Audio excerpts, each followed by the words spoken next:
Shalom shalom, ndabaramukije amahoro y'Imana ashishikare kubana namwe aho muri hose. Tugiye gusangira amajambo makeya avuga ngo vyose nubusa bitari mw'Imana.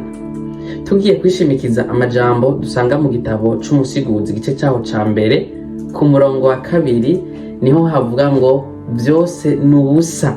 Umusiguzi yaravyanditse neza, turiko turasoma havuga ngo nubusa gusa, niko umusiguzi agize nubusa byose nubusa.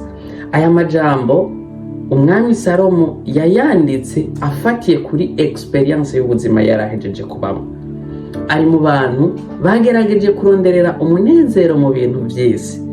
Niwe muntu yagerageje arashika ku bagore 700, aragira n'abahabara 300, bose hamwe barakwira abagore 1000 bagendanye.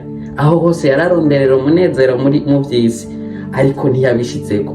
Yari mu bantu Bibiliya ivuga bari bafise amafaranga, yari mu bantu bari bafise ubwenge, yari mu bintu mu bijanye n'ivyiyisi abantu barondera, yari afise vyinshi, yari afise ibiboneka. Rimwe na rimwe hari igihe twama dufise indoto zo kugera ku bintu kanaka, ariko ukuri nuko ico umuntu ashikako ahejeje kugishikako ataragishikako ababona ati kijya kintu ninagishikako ndumva umenga indoto z'ubuzima bwanje zizoba zikwiye. Mugabo kuri nuko ico kintu gishitseko uca wumva ukeneye gushika ku kindi kintu. Uza gusanga muri buno buzima tubaho tuguma twiruka, nta na kimwe umuntu azoshika ko kizomuhaza.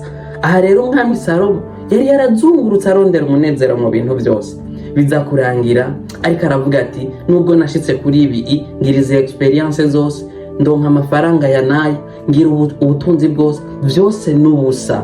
Ni nko guhurumbira umuyaga.